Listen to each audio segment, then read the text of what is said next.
Halo Cyberj yang cerdas, apa kabarmu hari ini? Selamat datang di channel Klik Mind bersama UBG.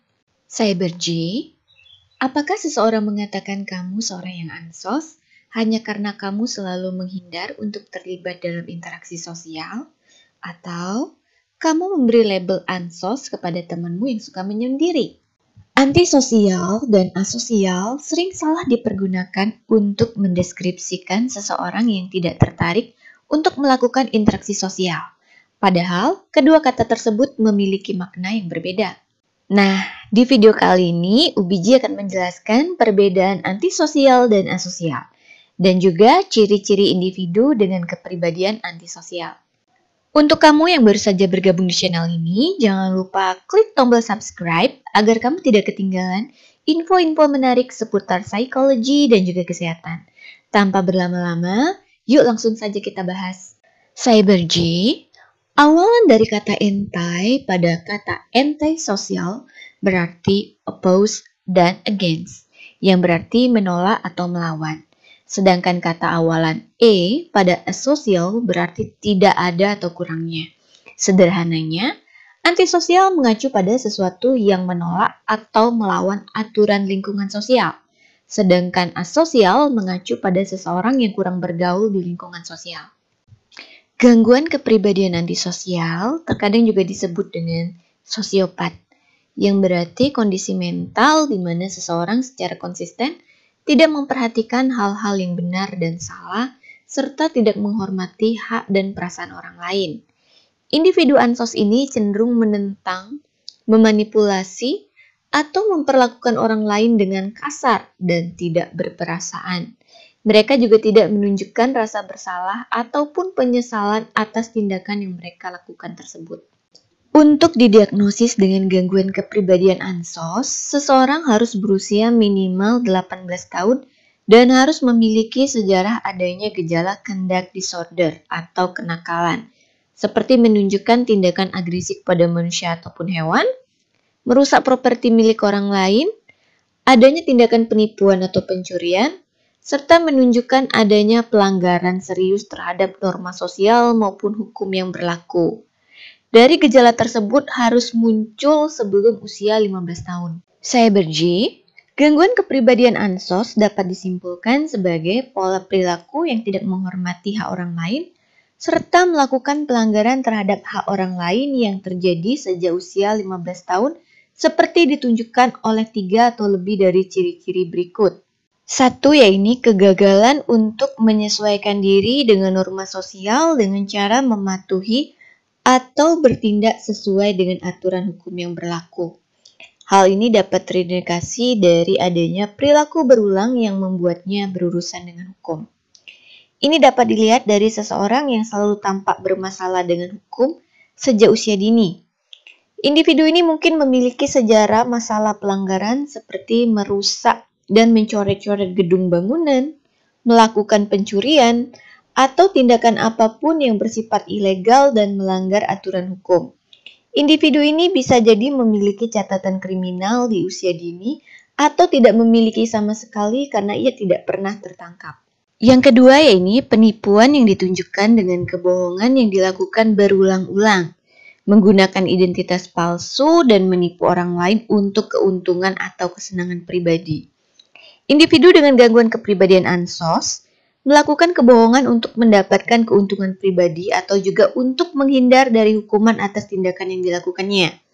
Individu ini mungkin bisa menipu orang banyak dengan berpura-pura dapat menggandakan uang dengan sistem tertentu, atau ia dapat berbohong dengan berpura-pura mencintaimu untuk mendapatkan keuntungan tertentu darimu, dan ia tidak segan-segan menggunakan teknik yang sama dengan perempuan atau laki-laki lain untuk mendapatkan apa yang diinginkannya.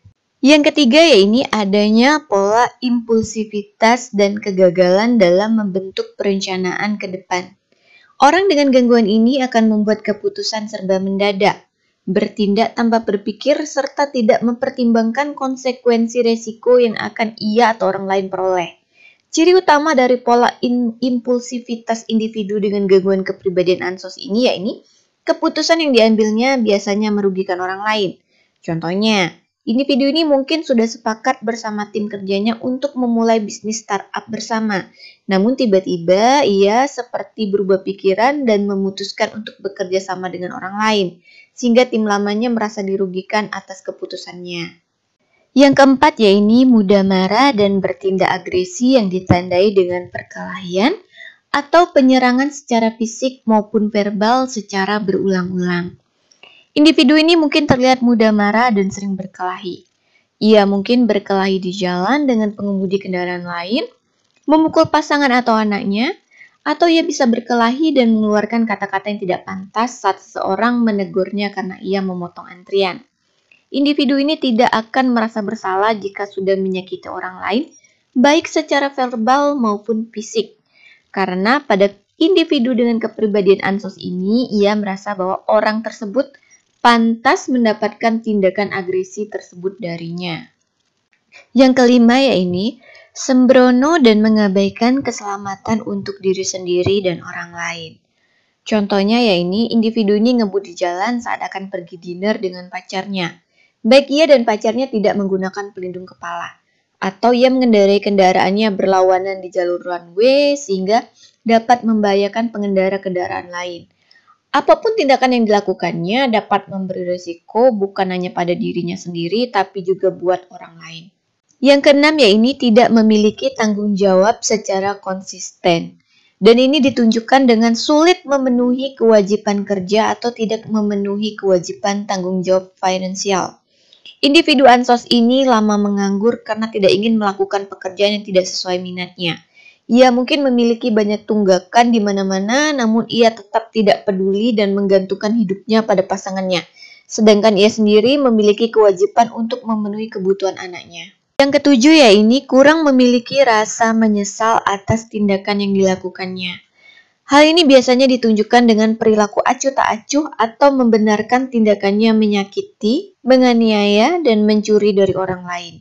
Contohnya, individu ini melakukan kekerasan pada pasangannya dan ia mengatakan bahwa pasangannya pantas mendapatkan pukulan di kepala karena ia terlalu cerewet. Atau saat Anda menangis dan mengatakan bahwa kata-kata yang dilontarkannya tersebut menyakitkan, ia akan mengatakan bahwa Anda terlalu lemah dan sensitif hanya karena kata-kata saja. Cyber G, siapapun mungkin memiliki ciri-ciri di atas. Namun, untuk didiagnosis sebagai ASPD, kamu harus memiliki minimal 3 ciri secara bersamaan. Dan ciri-ciri tersebut harus sudah muncul dimulai dari usia di bawah 15 tahun. Penyebab dari gangguan kepribadian ansos ini masih belum diketahui. Namun banyak penelitian menunjukkan bahwa faktor genetik dan lingkungan memberi pengaruh besar dalam pembentukan kepribadian ansos ini. Faktor budaya juga ikut memegang peranan penting. Budaya dan lingkungan sosial yang membenarkan tindakan agresi dan kekerasan sebagai cara mengatasi permasalahan yang sedang dirasakan dapat membentuk individu berkembang menjadi seorang antisosial.